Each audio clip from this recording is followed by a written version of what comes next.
Hola, ¿qué tal? Muy buenas noches. Bienvenidos a Noticias 22. Rafa, ¿cómo estás? Mi querida Laura, amigos del auditorio, muy contento de saludarlos con un programa muy variado, cine, literatura, artes plásticas. Quédense con nosotros, vamos a hablar de...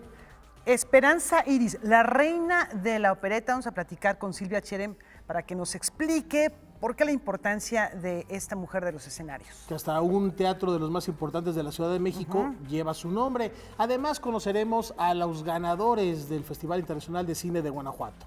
Y también estaremos en Lima, en Perú. Arturo Corcuera, ganador del máximo reconocimiento que otorga la feria ya que recibió este año a México como país invitado de honor, nos platica a propósito de esa distinción. Así que comenzamos.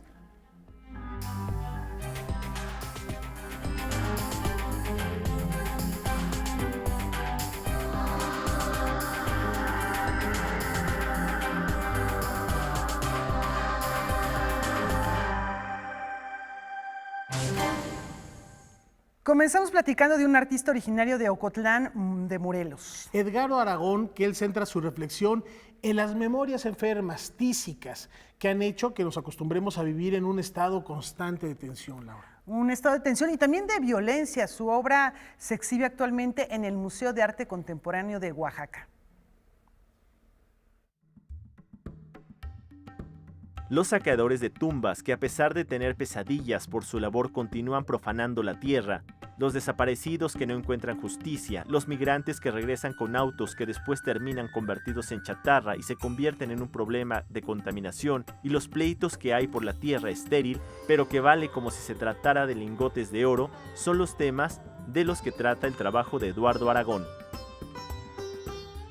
Y en principio de cuentas es eso, es un análisis, es un tratar de entender, de comprender, de traducir todos esos problemas. Y ya después, como es una visión muy particular, trato de compartirla con algún público, ¿no? Y el público decide si lo toma como una denuncia o lo toma como parte de un desarrollo de aprendizaje del artista que está compartiendo contigo. Memoria tísica, título de la muestra de Aragón en el Museo de Arte Contemporáneo de Oaxaca, es una denuncia de la situación política y social de Oaxaca y el país en general. Sí, es obvio que él tiene un especial interés por abordar las problemáticas sociopolíticas del país, ¿no? De alguna manera, estos fallos y aparte esta mirada crítica de los fallos y los fracasos de la sociedad, tanto estatal, gubernamental, económica, ¿no? De la actualidad, y también hace un poco repaso viendo de dónde sale el origen de todos estos, este fracaso del progreso que prometieron, ¿no? De alguna manera. Sobre todo pensamos en trabajo reciente, que no queríamos que fuera un tipo de exposición retrospectiva, que siendo un artista tan joven como es, y concentrarnos en el trabajo que diera idea de sus preocupaciones de una forma mucho más amplia, ¿no? Es decir, que las personas que no estén familiarizadas con su trabajo después de ver esta exposición tuvieran una idea de las preocupaciones del trabajo del artista.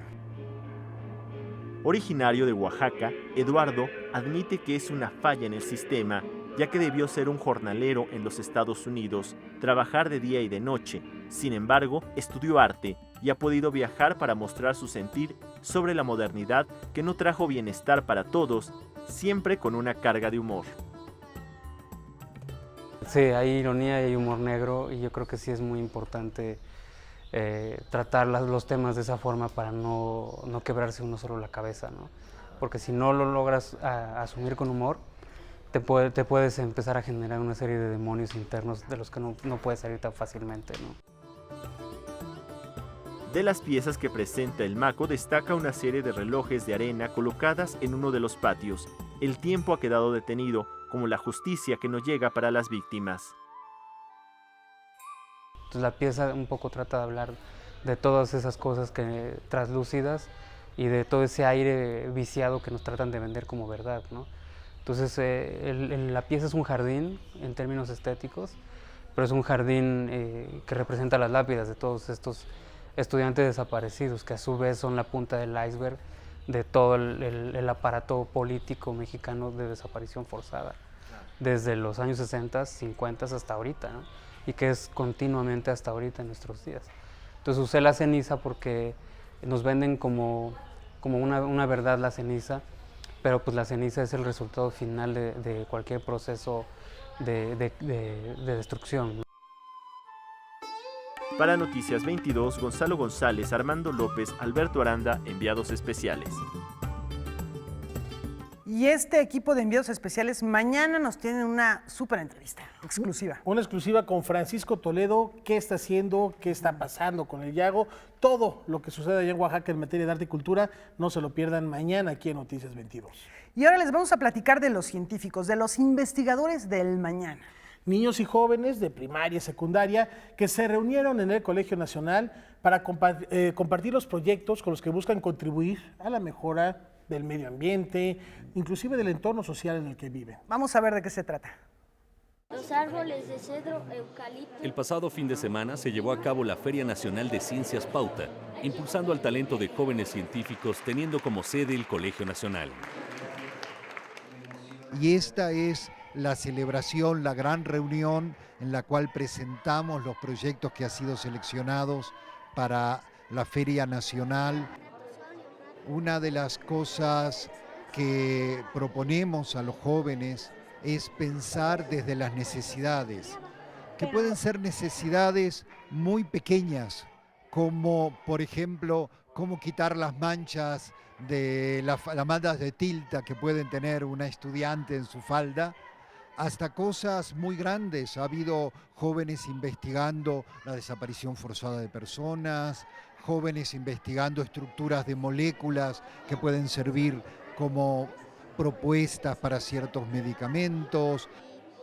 Estoy tratando sobre el Parkinson. Este proyecto surge a raíz de que pues tengo un familiar que empezó con esta enfermedad y se espera que en un futuro pues siga con este proyecto y lo podamos probar. Mi proyecto es la generación de electricidad a partir de energía térmica desperdiciada. Esto surge con el fin de aprovechar un poco de la energía térmica que está en nuestro medio ambiente. Es una gran invitación para todos los que quieran contribuir, unirse, ofrecer trabajo desde trabajo voluntario o acercar las familias, los niños, niñas que quieran acercarse a los talleres. Una feria del conocimiento con la que concluye un año de trabajo de 1.600 participantes, entre niños, niñas y jóvenes, en donde se pretende que en un futuro sus proyectos tengan un impacto social en su comunidad. Con información y texto de Sergio Verdugo, Óscar Helguera, Noticias 22. Bueno, pues decías, Rafa, el medio ambiente, el estado de salud del planeta, pero vamos a platicar del estado de salud de la literatura. Y de manera particular en América Latina, que fue tema también de conversación en un encuentro coordinado por el Fondo de Cultura Económica. El Centro Cultural Bella Época recibió a académicos en una charla en torno a la literatura en América Latina. El diálogo ocurrió en el marco de la primera Feria del Libro Latinoamericano organizada por el Fondo de Cultura Económica. Están dos colegas de la UNAM, de la Facultad de Filosofía y Letras, Alexandra Saavedra y Armando Velázquez. En el caso de mi participación, como América Latina siempre ha estado presente en la política editorial del Fondo de Cultura, ¿no? Entonces, bueno, es una forma como de redondear congruentemente la intención de una Feria del Libro Latinoamericano en una institución como el Fondo de Cultura, que siempre ha incluido al continente en su catálogo. La escritora asegura que la literatura contemporánea está estrechamente relacionada con temas sociales.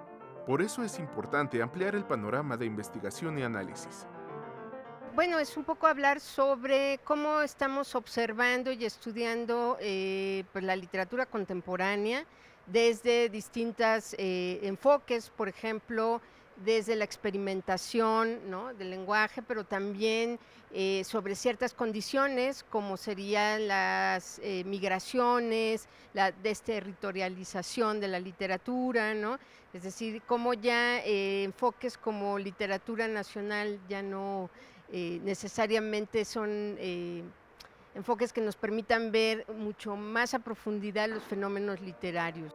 Se abordaron como tema eje dos colecciones que fueron fundadoras del catálogo del Fondo de Cultura Económica.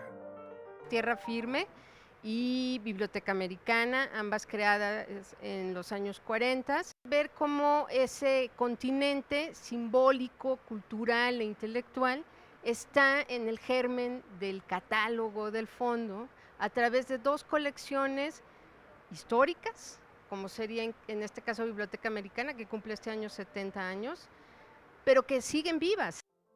Para Noticias 22, Fernando Salinas.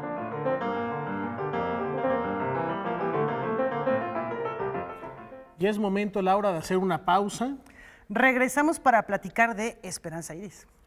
Ahorita, y los dejamos antes de irnos a este corte con una pequeña probadita de lo que se vivió este fin de semana, el primer festejo por los 80 años del Salón Los Ángeles, recordándoles también que este viernes Noticias 22 va a ser un programa especial a propósito de este aniversario. Sí, imagínate la reunión de todos estos parroquianos, la gente que durante tantas décadas ha acudido a gastar el tacón, a sacudir la polilla. Efectivamente. En un sitio que ha reunido a intelectuales como García Márquez, como Carlos Fuentes. A políticos y que sigue también, siendo artistas. Miren nada más, se la pasa uno muy bien.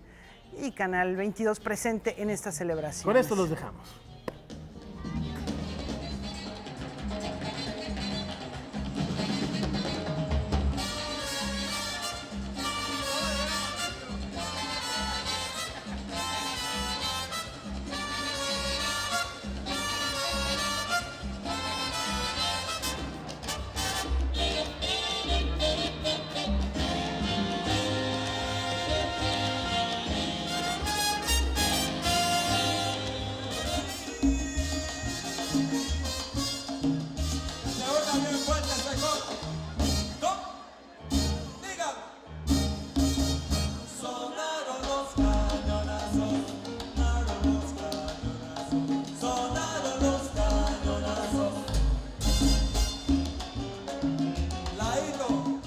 Les queremos comentar que a poco más de 2 meses de este atentado contra Javier Valdés que le privó de la vida, su legado, su recuerdo sigue trascendiendo fronteras, cruzando los océanos.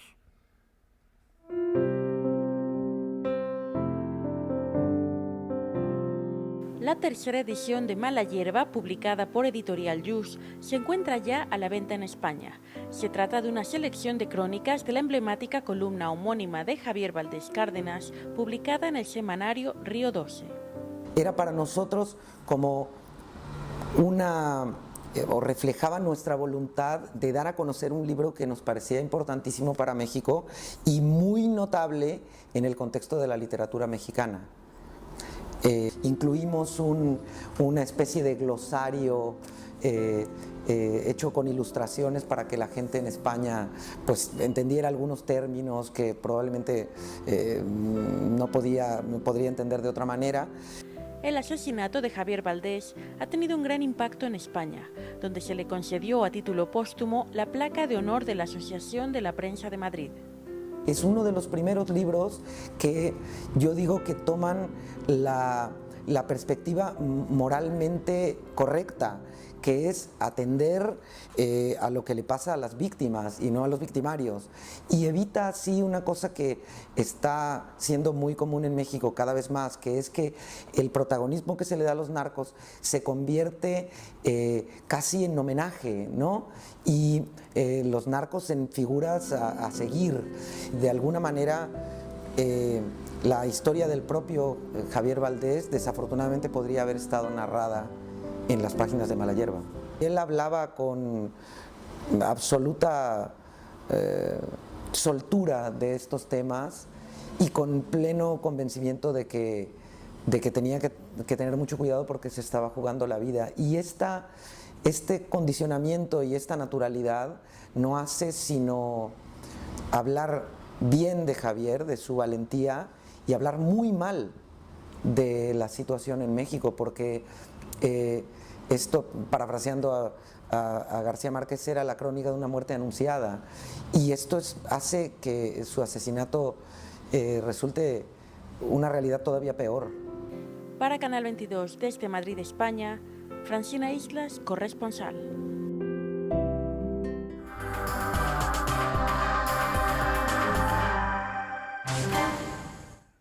La La reina de la opereta, la emperatriz de la gracia, así se le conocía a Esperanza Iris. Silvia Cherem está con nosotros para platicarnos acerca de este libro, que es una crónica, que es una novela, que es una recreación de un personaje cuyo nombre está en un teatro de Tabasco y también aquí en la Ciudad de México. Pero no solo en un teatro cualquiera, claro. Un teatro que ella construyó.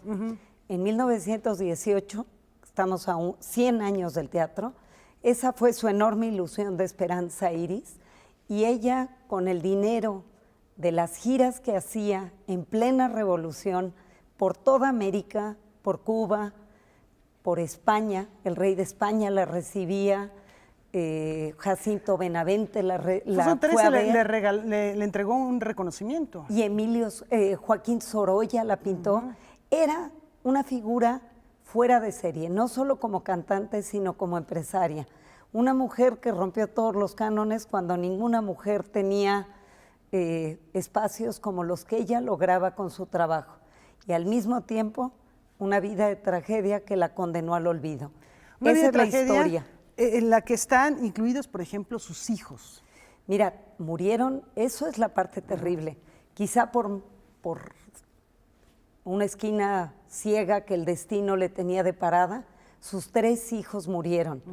Eso es una tragedia, pero tragedia también fue lo que le deparó la vida con su tercer esposo, con Paco Sierra, que fue justamente una página de su historia que ella eligió y una página de su historia que la condenó casi a desdibujarse a grado tal que gente de mi generación o gente de la tuya creemos que Esperanza Iris es el nombre de un teatro y hemos olvidado su legado y hemos olvidado su tragedia.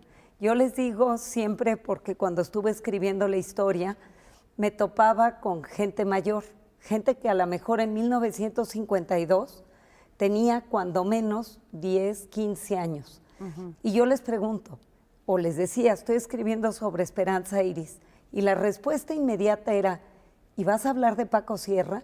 Cualquiera de aquella generación sabe lo que sucedió, y sabe lo que sucedió porque fue el escándalo noticioso más importante de mediados del siglo pasado y quizá del siglo XX, en las páginas de horror, en las páginas más siniestras de la historia de la prensa, está este episodio que yo narro que refiere a una bomba en un avión. 1952, 24 de septiembre de 1952, el vuelo 575 de Mexicana de Aviación con la ruta México-Oaxaca, plantaron una bomba en el avión, explotó en el aire, y si bien Esperanza no iba en ese avión, fue la primera víctima de ese atentado. Paco Sierra, su tercer marido, tuvo que ver con ese atentado y es tanta la tragedia que viene en la vida de Esperanza de 1952 a 1962 que casi se desdibujó su legado. A grado tal que al teatro, cuando se lo venden al gobierno de la ciudad, le quitan el nombre de Esperanza Iris. El teatro que ella construyó con su dinero, donde cantó Caruso, donde bailó Ana Pavlova, donde Arthur Rubinstein llegó a tocar el piano antes que al Metropolitan de Nueva York, en ese lugar que ella tanto sembró, ya no diga sus hijos, fue inclusive un hijo más o el hijo más importante de su trayectoria, le arrebatan hasta su nombre. Solo hace 10 años se lo regresaron, al cumplir 90 años el teatro. Y ahora en los 100, ojalá y podamos reivindicar su enorme trayectoria. Silvia, y además ella luchó por limpiar su nombre, por resarcir las deudas que dejó Paco Sierra. Sí, pero la verdad es que lo defendió hasta el final. Lo defendió a capa y espada como a un hijo, como esas mamás que van por la historia diciendo mi hijo es inocente, mi hijo es inocente. Hoy me contaba Sergio Almazán que Carlos Monsiváis le contaba a él que doña Esperanza murió enloquecida queriendo defender a Paco Sierra. Y Emilio Carballido nos cuenta en alguno de sus libros que ella salía, decía él que a la calle, yo creo que no, ella vivía en los altos del teatro. Se construyó un departamento donde vivió con su segundo esposo, Juan Palmer. Y allí, desde su recámara, tenía un oratorio y salía al palco número 7. El palco 7 de ese teatro en el que ella tanto soñó. Y yo creo que era en ese palco en las noches donde salía enloquecida a gritar que esto no le podía estar sucediendo a ella. Y esta enorme tragedia que, como te digo, estuvo en los titulares de los diarios de 1952, pasando por la primera plana, hasta el 62 que ella muere, que es una nota olvidada o una nota en la última página del diario o en las notas rojas, páginas que ella nunca visitó a lo largo de su trayectoria. Silvia, y este es el resultado de pláticas que has tenido con gente y de una investigación muy profunda y muy profusa a lo largo de 7, 8 años, más o menos. Sí, más o menos. Fíjate que la historia no empezó en mí con Esperanza Iris. Yo estaba en las Islas Galápagos y una mujer de Hawái, Roxanne Mankin, Carlson Mankin, se me acercó para decirme, oye, ¿tú eres de México? Le dije, sí. Me dice, es que mi familia iba mucho. Mi familia tiene una enorme herida producto de su relación con México. Y le dije, ¿por qué? Y me dice, pues por el accidente. Y bueno, yo no había nacido en 1952, pero ella esperaba que yo supiera cuál era el accidente. Y el accidente era el bombazo, sus padres venían en el avión. Wow. Venían 21 pasajeros, muchos de ellos norteamericanos. Sus padres eran un doctor y su esposa, con ganas de visitar Oaxaca, de ver el legado que había en Oaxaca, Mitla, Monte Albán, pero también había mexicanos que era la primera vez que viajaban y que las subieron al avión. Lean la novela y entenderán qué hacían en ese avión. Y para fortuna de los que iban arriba del avión, 21 pasajeros, explotó la bomba en el aire, un boquete, busquen la escena en internet, está la fotografía del avión, un boquete más grande que la puerta de emergencia, pero todo le salió mal. Afortunadamente el piloto era un piloto, un héroe que venía de la Escuadrón 201 y logró aterrizar ese avión y los culpables llegaron a la cárcel. Pero fue doña Esperanza, tristemente fue ella una defensora de este hombre que no merecía ser defendido y que la condenó al hartazgo de la sociedad, al olvido, y por eso es que su nombre se fue desdibujando. Pero en mi caso tuve una suerte, como dices, enorme, porque a partir de esa primera página que ella me contó y que yo pensé que iba a ser un reportaje, porque al fin y al cabo soy periodista, cuando empecé a investigar en la hemeroteca y luego en todos los archivos, es increíble todo lo que esta mujer guardó y todo lo que yo pude llegar por puras coincidencias del destino.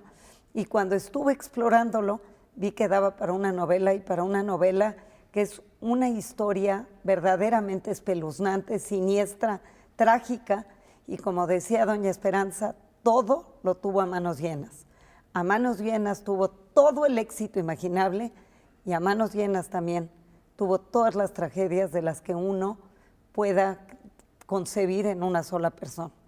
Silvia, muchas gracias por traernos esta historia, la última reina de la opereta en México, Esperanza Iris, que yo creo que va a agotarse pronto. Habrá seguramente nuevas ediciones, porque se trata de una historia que nos habla de un México, de un contexto, de un entorno, pero también de un personaje increíble, fascinante, increíble, y que resulta muy reveladora la investigación que has hecho, Silvia. Te agradecemos muchísimo. Muchísimas gracias a ustedes, feliz de estar aquí. Bueno, pues nos vamos a una muy breve pausa, regresamos para platicar de lo ocurrido en el Festival Internacional de Cine de Guanajuato. Volvemos.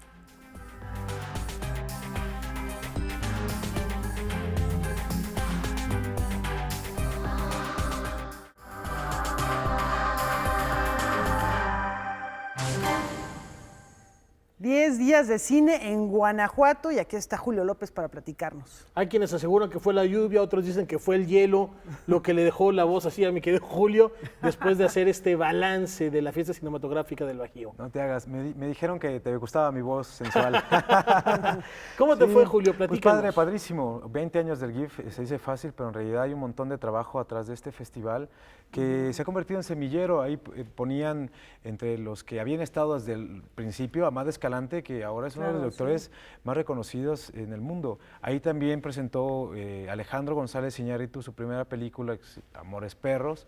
Estuvo por ahí también los homenajeados que siempre pues engalanan estos encuentros cinematográficos, pero también siempre el GIF se ha preocupado por llevar las nuevas propuestas al público. Vimos los cortos que produjo de realidad virtual con Roberto Fiesco, Carlos Tres Hagerman. propuestas totalmente diferentes. Sí, completamente diferentes. Es difícil hablar como de la experiencia porque hay que vivirla. En nuestro país hay una salita al norte de la ciudad, se llama VR a Week. Ahí se están presentando este tipo de trabajos, pero lo que hizo el festival me parece sensacional. Puso una sala donde la gente, sin pagar un solo peso, podía acceder a estas películas y a otras, porque también tenían un poquito de algunas, pues sí, videojuegos, que es donde también se está desarrollando esta tecnología. Yo los invito a conocer, virtual. Tuvimos también la oportunidad de platicar con uno de los homenajeados, se llama Fatih Akin. Ay, bueno, que y bueno, no, directorazo, y de verdad que estuvo muy contento. Su esposa es mexicana, por cierto. Vamos a verlo.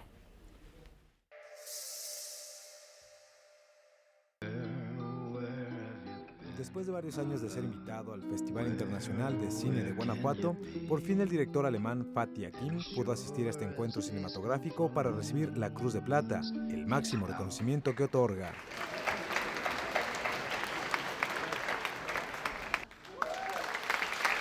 Hace apenas unos meses canceló su visita al Festival de Guadalajara. Ahí presentaría Chic, una comedia juvenil en la que dos chicos roban un auto y a los que les ocurre todo tipo de aventuras. Ahora aquí en el GIF presentó su más reciente película, In the Fade. Melden Sie sich bei den Kollegen, hier ist die Nummer.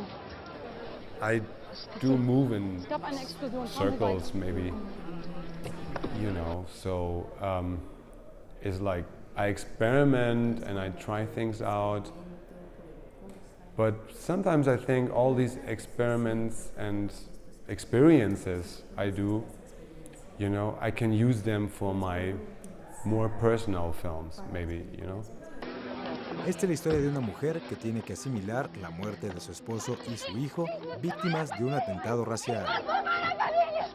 I work with fears in this film, personal fears. You know, I think to do a film, a personal film, is always a kind of like self-analysis.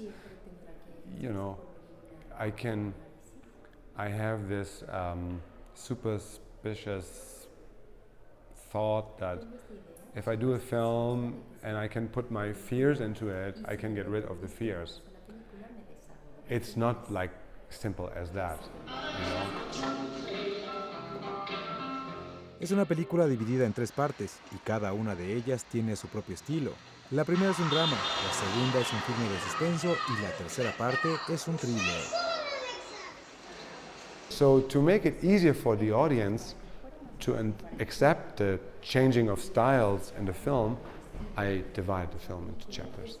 Sure as days come from moments, each hour becomes a Aún es desconocido si este largometraje se estrenará en nuestro país.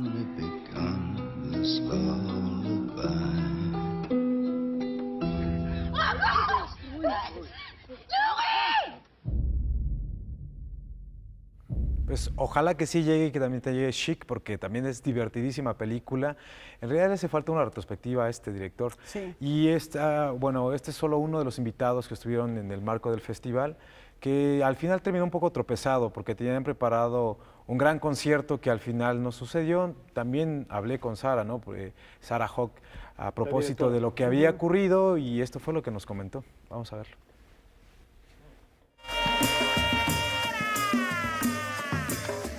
Sorpresivamente, la empresa Viento Negro canceló de último momento el Festival Musical Clausura, que formaba parte de las actividades del GIF. Aseguraron que las bandas y el Festival de Cine eran ajenos a su decisión.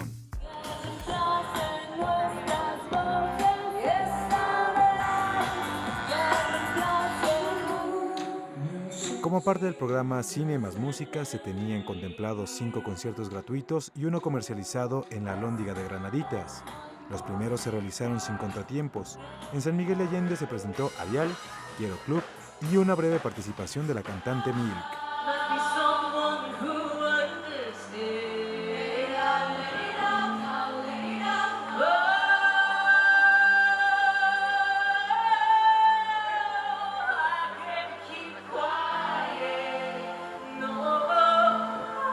Pero los bandas encontraron bares por toda la ciudad y les pusieron sus riders y todos los bares súper contentos por tenerlos aquí. Y bueno, los fans que vinieron de 10 horas de distancia, pues se pudo resolver. Las bandas han sido muy generosos y nosotros también tratando de ayudarles a encontrar espacios y creo que todo se resolvió, pero solamente con la muy buena voluntad de parte de todos los empresarios de Guanajuato y todas las bandas que están tocando gratuitamente y pues sacar adelante esto. Al final de cuentas la música es arte y cultura y todos sufrimos lo mismo. Se sienten mal por la gente que de veras vinieron de Chihuahua y de otros lados, entonces todo se está arreglando y pues nos da mucho gusto y estamos muy agradecidos con todo el mundo. El Festival Internacional de Cine de Guanajuato tenía planeado cerrar con un magno concierto en el que participarían 12 bandas, entre ellas Nortec, Porter, Rey Pila, Ruido Rosa, Apolo y Little Jesus. Bueno, pues ahí lo tienen, ¿no? Ya se habían vendido 800 boletos, yo creo que van a regresar el dinero. Y también lo que hay que decir es que originalmente el festival tenía, pues, el Túnel Fest, que es una fiesta que se realizaba en los túneles de Guanajuato y que está dedicado a la música electrónica. Y bueno, ahora decidieron cambiar y las cosas resultaron así. Qué lástima en su 20 aniversario, pero bueno, también el festival había que celebrar estos 20 años justamente también dando a conocer a los ganadores de su 20ª edición. Vamos a conocerlos. La ceremonia de clausura de la 20ª edición del Festival Internacional de Cine de Guanajuato se llevó a cabo como es costumbre en un abarrotado Teatro Juárez. La ceremonia austera transcurrió sin demasiados contratiempos. Y este es para Los Años Azules. Los Años Azules de la directora Sofía Gómez fue la triunfadora de la noche al obtener el premio al mejor largometraje de ficción. El filme sigue de cerca a un grupo de jóvenes que buscan su lugar en la vida.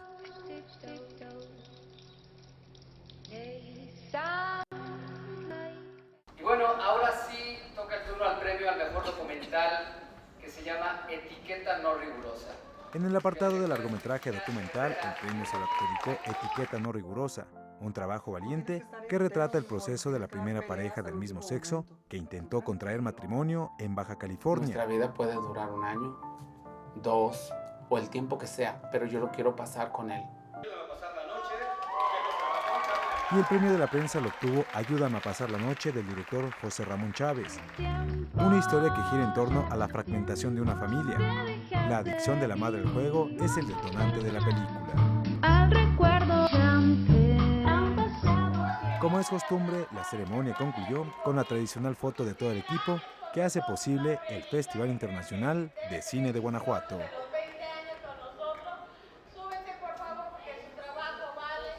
Bueno, pues ahí estuvo la ceremonia. 20 años. 20 años. Yo llevo ya cubriendo 10 años el festival. De pronto uno se sorprende qué rápido pasa el tiempo. Me tocó estar cuando Sara bailaba el vals en los 15 años. Me tocó ver un montón de directores. Darren Aronofsky por ahí estuvo, Spike Lee, Tim Burton.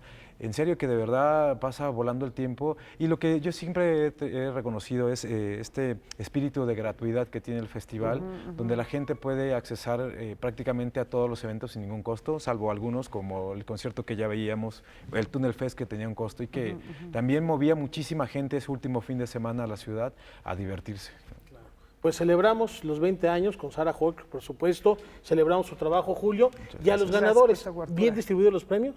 Pues sí, en general yo creo que estas películas son de las que se estarán hablando los próximos meses y lo que resta del año, y estarán nominadas a los premios Arieles, ¿no? Esta película de Los Años Azules ganó en Guadalajara también un par de reconocimientos.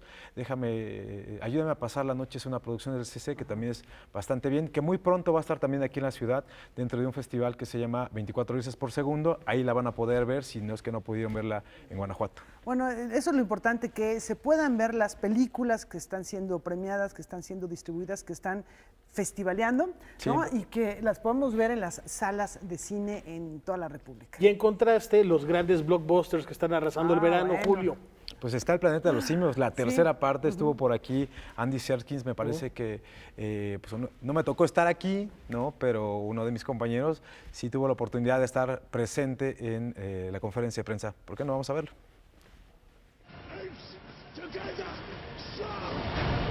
El camino en busca de la libertad puede llevar al caos y la extinción de una especie. Al menos esa es la premisa de la cinta que culmina con la historia de César.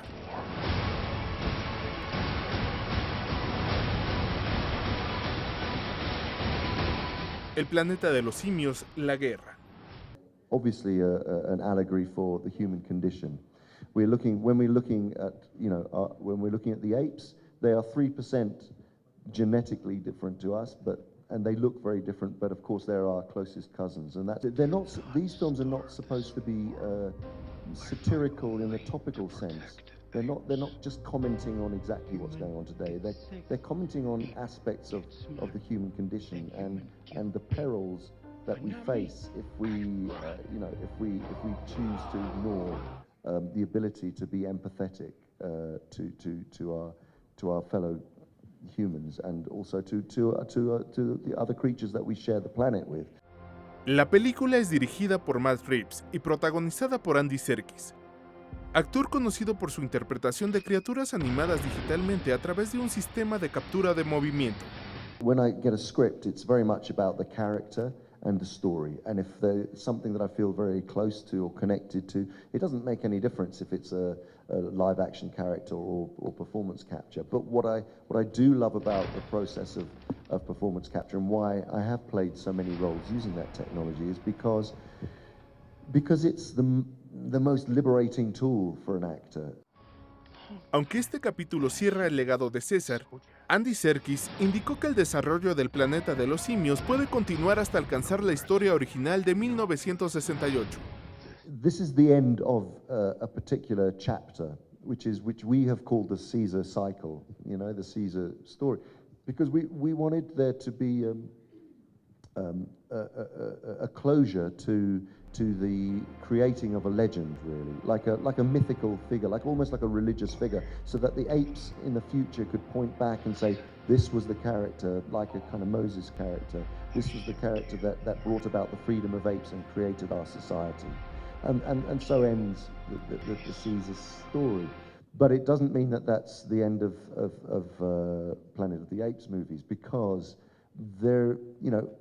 we always knew that we were heading towards the original 1968 film, but that's a long way from. El planeta de los simios, la guerra, se exhibe actualmente en cines. Para Noticias 22, Fernando Salinas.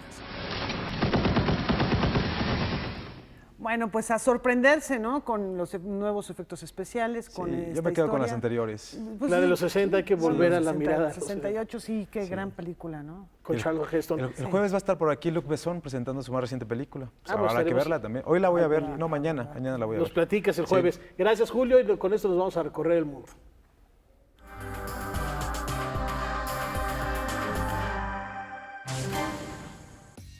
Jean Moreau, quien participó en un centenar de películas y que permaneció en activo alrededor de 65 años, falleció este lunes a los 89 años de edad. Imprescindible referente de la Nouvelle Vague, Moreau fue encontrada en su casa en París. La francesa inició su carrera en el teatro, del que emigró al cine, donde fue dirigida por François Truffaut, Wim Wenders y Luis Buñuel. Considerada por Orson Welles como la mejor actriz del mundo, fue la primera mujer en ser nombrada académica en la Academia de Bellas Artes de París. Sam Shepard, uno de los dramaturgos estadounidenses más prolíficos de la segunda mitad del siglo XX, falleció en su casa de Kentucky a los 73 años, a causa de complicaciones derivadas de la parálisis lateral amiotrófica que padecía desde hace tiempo. Autor de más de 40 obras de teatro, Shepard obtuvo el premio Pulitzer en 1979 con El niño enterrado, primera parte de su celebrada Trilogía de la familia. Con pinceles y pinturas en mano, un grupo de jóvenes llenaron las paredes de un pueblo en Bulgaria con grandes murales de políticos, celebridades y gente que simula estar platicando. La intención es que el pueblo se convierta en una atracción turística de la Unión Europea. Staros Eleazare se encuentra a 180 kilómetros de la capital del país y sus muros ahora tienen imágenes de Donald Trump, Angela Merkel, la reina Elizabeth, entre otros. En Venezuela, un violinista fue detenido durante los disturbios que se desataron en el país latinoamericano. Willy Arteaga se ha convertido en una de las caras más conocidas de las protestas contra el presidente venezolano, porque interpretó el himno nacional con el instrumento mientras el gas lacrimógeno y las balas de goma apuntaban hacia él. Las protestas contra el gobierno de Nicolás Maduro han sacudido a Venezuela durante 4 meses, dejando más de 110 muertos. Bueno, contrastantes los hechos en este recorrido por el mundo, Rafa. Indiscutiblemente, pero es la actualidad, es la realidad. Y es momento de hacer una pausa, y lo que también es una realidad es la reserva ecológica que existe al sur de la Ciudad de México, de la cual hoy nos presenta la tercera entrega de un reportaje especial, la agencia N22.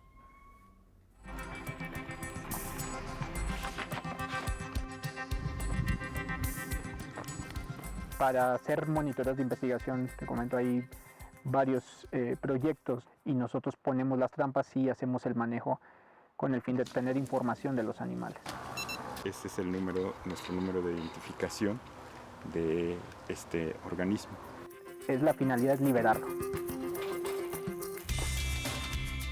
Entonces estos pequeños espacios nos reivindican o nos tendrían que reivindicar como humanos, ¿no?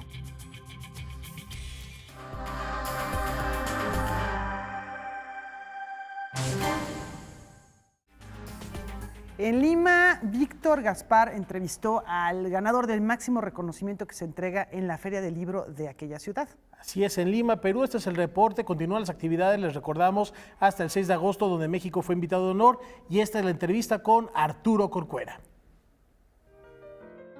Reconocido como una de las voces poéticas más importantes de Iberoamérica y también una de las más leídas, Arturo Corcuera recibió hace unos días el premio que otorga la Feria Internacional del Libro de Lima.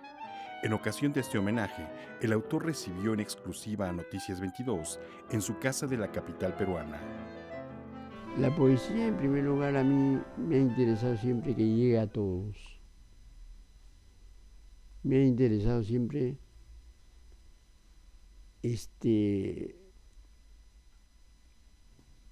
que sea legible a cualquier tipo de lector. La claridad me interesa muchísimo. Arturo Corcuera ejemplifica su aspiración a la claridad con el modo en el que el poeta chino Tai Chui trabajaba. Él escribía algo y después se lo daba a leer a su empleada doméstica. Si ella no lo comprendía, Tai Chui destruía el texto. Llevar a ese extremo de que hasta la persona más analfabeta pudiera entenderlo. Claro, y a mí me interesa que la poesía la entiendan todos, que una vez dije que la entiendan hasta las mariposas, ¿no? Y por eso me esfuerzo, y en ese camino transito, y bueno, y a pesar de mi edad sigo escribiendo. Corcuera sabe que una lengua para estar viva necesita precisamente eso, vida. La vida de quien escribe y la cual comparte con quien lo lee. A mí no me interesa la poesía que no tiene palpitación de vida. Tiene que tener palpitación de vida, que cuando uno se acerca a la poesía sienta los latidos de un hombre, ¿no? Y no sea solamente una un juego malabarista, de destreza retórica, ni de alarde de dominios de imagen y cosas, ¿no? Que sea algo más, que toque la fibra del hombre. Eso me interesa. El lenguaje como quizá una de las manifestaciones más humanas y más humanizantes, como fenómeno que despunta en la poesía, no está lejos de la reflexión ética. Escribir es en mucho actuar en el mundo, tomar postura ante las situaciones. Hay que empezar por ser uno mismo ético. Hay que empezar por uno mismo.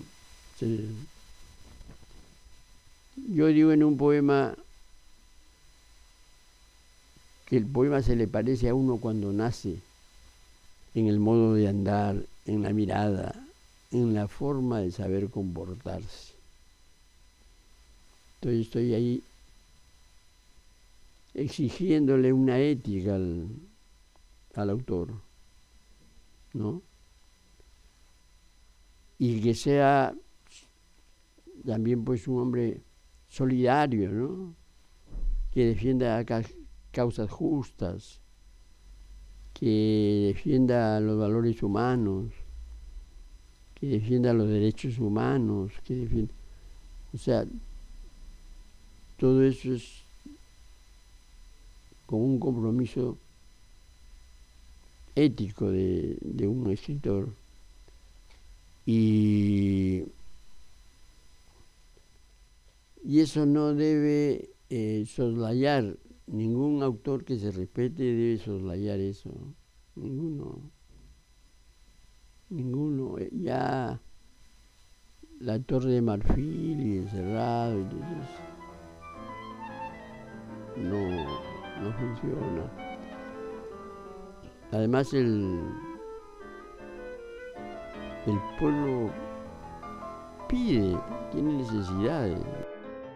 Y sin embargo, la poesía también tiene su vitalidad, su tiempo, pero si tiene suerte, su eternidad.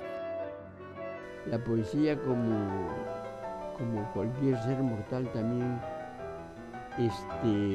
envejece un poco. La poesía envejece un poco. El paso del tiempo va...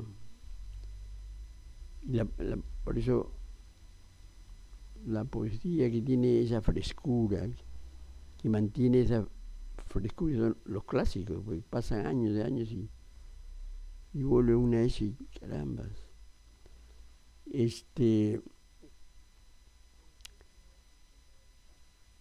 Por eso es que para que un libro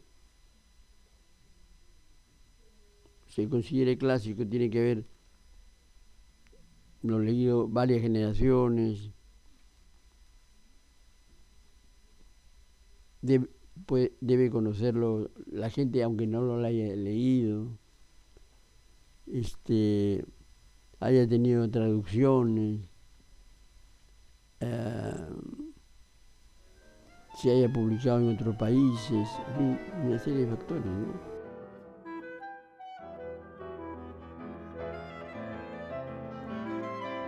Yo le quiero decir antes una cosa que me dijo el premio Nobel de Walcott,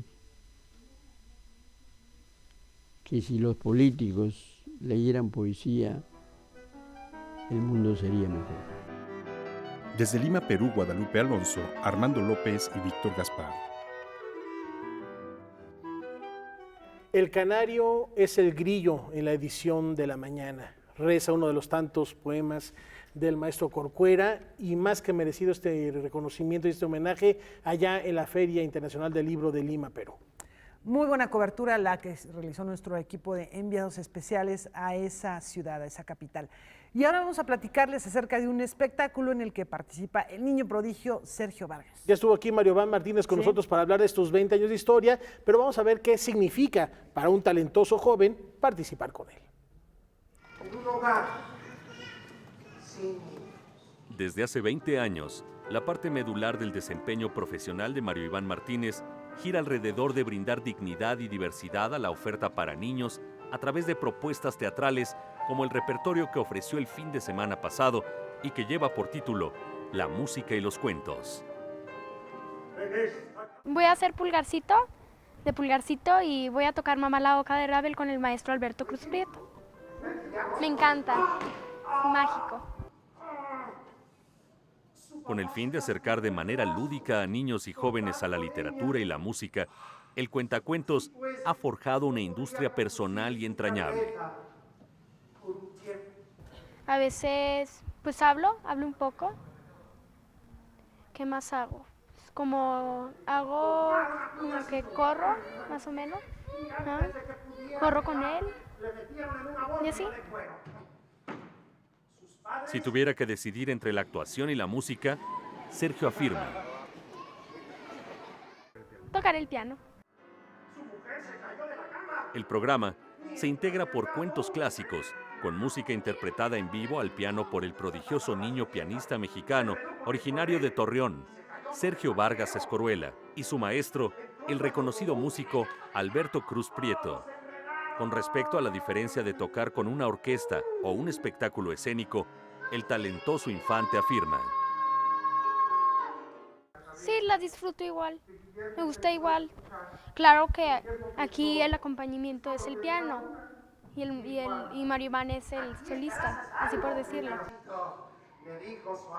El pequeño, que afortunadamente no pierde su candidez infantil, tampoco olvida la gratitud. Quiero agradecer a toda la gente que me ha apoyado, a la maestra Claudia Hinojosa, al maestro Carlos Miguel Prieto, a Mario Iván Martínez, a Alberto Cruz Prieto, al maestro Ramón Chay, a mi maestra Mariana Chabuquiani, a mi papá, a mi mamá, a Lidia Camacho, a Aurelio Nuño. ¿Quién más me ha apoyado mucho? A María Cristina García. Pues ustedes que también me apoyan. Con información y texto de Salvador Perches Galván, Óscar Helguera, Noticias 22. Bueno, uno de tantos cuentos que interpreta Mario Iván Martínez, y qué acompañamiento con este niño fenomenal. Y a propósito de niños prodigios, vamos a recordar a uno que lo fue a 129 años de su partida, el compositor austrohúngaro Franz Liszt, un prodigioso compositor, pero aún más talentoso intérprete de ese instrumento. Pianista que desde niño también destacó, y bueno, pues hay muchas leyendas en torno a él. Él, se decía, reventaba las cuerdas del piano por sus interpretaciones apasionadas, además creador de muchas formas musicales o perfeccionador de muchas formas musicales, una persona que además impulsó mucho el desarrollo de la orquesta. Y lo recordamos así, muchas gracias, y tenemos una cita mañana en el horario de costumbre de Noticias 22. Muy buenas noches.